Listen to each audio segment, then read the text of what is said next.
Hello children, today we are going to start our new chapter number 6, World after 1945. Means 1945 के बाद का जो world है उसके बारे में इस चैप्टर में हम देखेंगे. एज सेम कि रीड करूँगी and then I will explain. So ध्यान दीजिएगा. The pages of history are full of innumerable wars fought in ancient India and the world. जो हिस्ट्री है जिसमें हमें पता चलता है कि कई युद्ध हुए एंशेंट इंडिया में और वर्ल्ड में भी. Yet the most destructive war which will always be remembered in the modern world is the first and the second world war. तो इनमें से जो सबसे यादगार बने वो बने फर्स्ट और second world war. The League of Nations was formed with the purpose of establishing permanent peace in the world, but due to certain limitations it failed and 1939 World War II broke out. तो first world war के बाद मतलब इतनी अशांति फैल रखी थी देश में, दुनिया में, कि डिसाइड किया गया कुछ नेशंस ने मिलकर कि United league of nation establish किया जाए, पर इसकी लिमिटेशंस कुछ फिक्स थी जिस वजह से ये फेल रहा और 1939 में वर्ल्ड वॉर सेकेंड हो गया. The disturb state of mind and the horror of world war second persuaded human being to once again make effort for peace and protection of independence. अब वर्ल्ड वॉर सेकेंड में इतना ज़्यादा disturb हो गया पूरा देश, पूरी दुनिया इतनी ज़्यादा डिस्टर्ब हो गई कि सब लोगों ने सोचा कि एक बार हमें फिर से कदम उठाना चाहिए देश में, दुनिया में शांति बनाए रखने के लिए. This resulted in the establishment of United nation 24 अक्टूबर 1945. और इन्हीं विचारों के साथ, इन्हीं विचारों को सफल करने के लिए, दुनिया में शांति बनाए रखने के लिए यूनाइटेड नेशन इस्टेब्लिश किया गया 24 अक्टूबर 1945 को. अंडरलाइन कर लीजिएगा इसे. The United Nations charter, United nation ने जो घोषणा की थी, मतलब जब ये बनाया गया तो किन किन बातों के, इनके गोल्स क्या थे. The United Nations charter start with the preamble and its explain the goal of United Nations. Below given are the goals. तो ये सभी गोल थे जो वन बाय वन दिए गए हैं कि यूनाइटेड नेशन क्यों बनाया गया. There is a determination to save the future generation from the pangs of all destructive war. यहाँ पर यह निश्चय किया गया कि फ्यूचर में कोई भी वॉर ना हो जिससे किसी को कोई प्रॉब्लम नहीं होनी चाहिए. Here emphasis has been laid on responsibilities born out of international law and mutual understanding. क्या जोर दिया गया कि आपस में लोगों की अंडरस्टैंडिंग बनी रहे, रिस्पॉन्सिबिलिटीज़ को लोग समझें. Emphasises has been laid on developing tolerance mutual so that the whole world develop socially. और आपस में सहनशीलता बनी रहे ताकि पूरा विश्व सामाजिक तौर पर क्या हो सके, उनका विकास हो सके, इसके लिए बनाया गया. Third one, economic, social and cultural problems should be solved with the intervention of United Nation and human right as well as basic freedom should be disseminated respective of caste, language, gender और रिलीजन. क्या कैसी भावना फैलाएगी कि economic, social और cultural जो भी problems हो वो कौन सॉल्व करेगा? यूनाइटेड नेशन उसमें इंटरवेंट करेगा और उसे सॉल्व करेगा. और किसी का कोई डिस्क्रिमिनेशन नहीं होना चाहिए लैंग्वेज, कास्ट या जेंडर के बेसिस पर. Lastly, appeal to all the nations for corporation to achieve these objectives. और लास्ट इनका जो गोल था कि जो नेशंस हैं, जो इसके मेंबर्स हैं दुनिया में, उन सबको ऐसा प्रेरित किया जाए कि हम ये जो उद्देश्य है, हमारा जो गोल है, ऑब्जेक्टिव है, उसे हम अचीव कर सकें. मतलब उनमें वो रिक्वेस्ट किए कि वो सब उनको कोऑपरेट करें. लास्टली, दस United Nations charter concludes that dismissal of war and constant urge for peace is the main objective of United Nation. तो यूनाइटेड नेशन का मेन ऑब्जेक्टिव क्या था कि देश में, दुनिया में किसी प्रकार का कोई युद्ध ना हो और लोग आपस में शांति से मिलजुल कर रहें। तो ये यूनाइटेड नेशन के ऑब्जेक्टिव्स थे। Cold war 1945-1962 reasons and consequence, क्या रीजन्स थे और उसके क्या परिणाम हुए जो कोल्ड वॉर हुआ, शीत युद्ध जिसे कहा जाता है। Though the world war second got over, it resulted into creation of America and Russia as super power while taking the place of England and France. पहले before world war second England और France का super power था, but इसके बाद क्या हो गया कि अमेरिका और रशिया उभर कर आए after the second world war. In war England, France, Russia and America work together, but Russian administration policies create differences and thus America and England separated. World war जो हुए उसमें क्या, कोई भी वॉर था जिसमें इंग्लैंड, फ्रांस, रशिया, अमेरिका सब साथ में थे, बट रशियन जो एडमिनिस्ट्रेशन था उनका कामकाज जो था, प्रशासन, वो अलग था, जिस वजह से अमेरिका और इंग्लैंड क्या हो गए, सेपरेट हो गए। A strong competition between two super power America and Russia, America और रशिया के बीच में स्ट्रॉन्ग कंपटीशन चलने लगा। To establish supremacy over the world emerge after second world war. इन दोनों के बीच में होड़ सी लग गई कि मैं बेटर हूँ, मैं सुपर पावर हूँ, तो मैं सुपर पावर हूँ। The power was centralise between two poles America and Russia. जो पावर था वो दो के हाथों में था, एक तो अमेरिका, दूसरा Russia. Therefore this time period is considered as bipolar world order.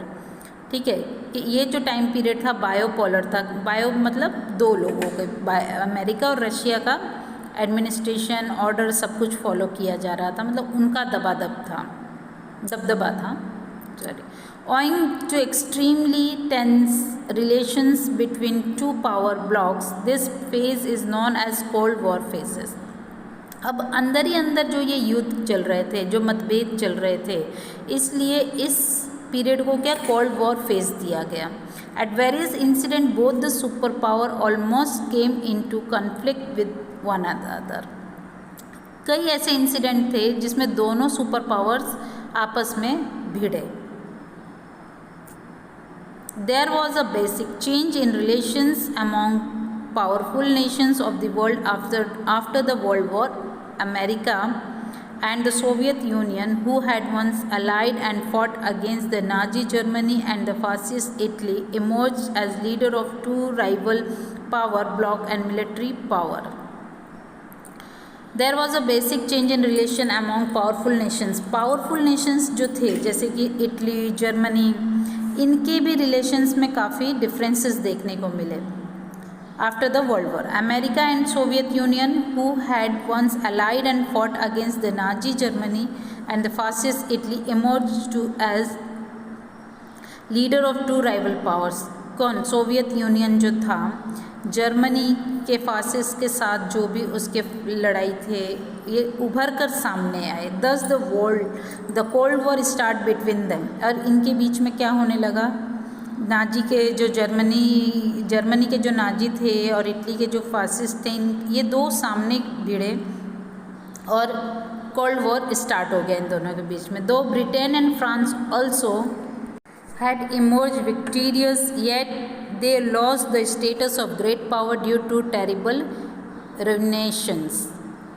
अब जो था ब्रिटेन एंड फ्रांस, ये विक्टीरियस पावर्स थे, yet they lost, but after the world war इन लोगों की जो सुप्रीमेसी थी इन लोगों ने खो दी थी, ये क्योंकि बर्बाद हो गए थे। Cause by the ravage of war and ending of imperialism, Germany, Italy and Japan not only lost the war but also were ruined economically, politically and militarily. Germany, Italy, Japan after the second world war ये पूरी तरीके से बर्बाद हो गए थे, हर तरीके से, आर्थिक, राजनीतिक। After the war, the Soviet Union, Russia captured the eastern area of Germany and other eastern countries like Austria, Albania, Hungary, Yugoslavia, Czechoslovakia, Poland, Romania, Bulgaria and the Baltic state, ये सभी कैप्चर कर लिया था Russia ने।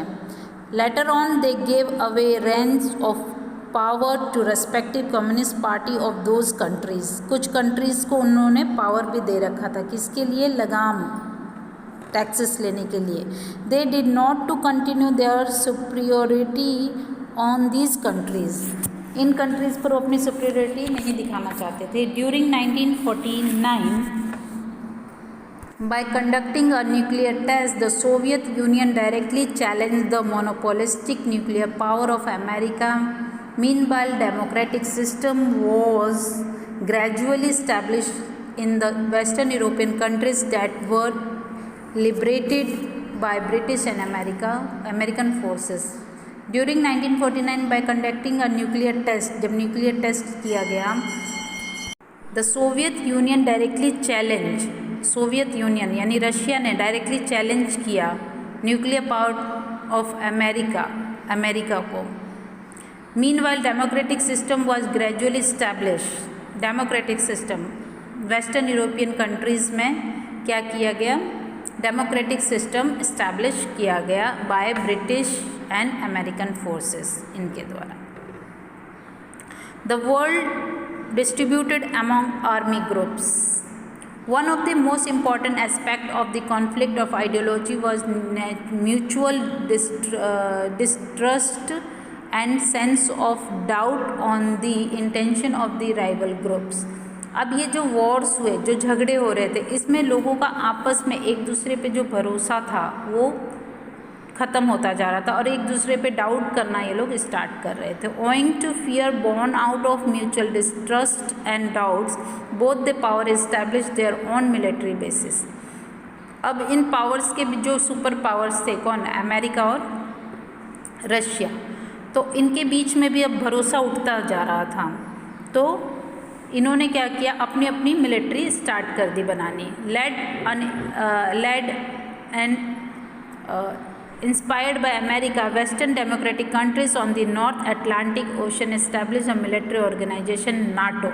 अब western जो थे countries, democratic countries, अब इन लोगों को देखकर इंस्पायर होकर कि ये लोग अपनी आर्मी बढ़ा रहे हैं, खुद को इतना सेव कर रहे हैं, तो उन्होंने नाटो इस्टेब्लिश किया, North Atlantic Treaty Organization, in April 1949. Thereafter, to protect southeastern countries from the onslaught of the Soviet Union communists, America and England established one more military organization in 1945, SEATO, Southeast Asia Treaty Organization. इन्होंने SEATO establish किया। Russia established a military organization named Warsaw Pact against SEATO military organization. इसके against इन्होंने Warsaw को military organization establish किया। Organization CENTO, central east north treaty organization on Baghdad treaty was established in Middle East countries under the leadership and inspiration of England. England की inspiration से, leadership से इन्होंने central east north treaty organization establish किया है। Various Arab countries join CENTO, बहुत सारी Arab countries ने CENTO को ज्वाइन किया। Later on America took over its leadership, बाद में अमेरिका के ने इसे अपने हाथों में ले लिया। तो इस तरीके से आफ्टर सेकेंड वर्ल्ड वॉर ये सारा कुछ इस्टेब्लिश हुआ। अब armament, disarmament, nuclear weapon creation and its application, ये सारा कुछ हम देखेंगे कि किस तरीके से आर्मामेंट, डिसआर्मामेंट, निशस्त्रीकरण किया गया, ठीक है, न्यूक्लियर वेपन्स को यूज़ करना, वो सारा कुछ अब हम नेक्स्ट वीडियो में देखेंगे। Thank you.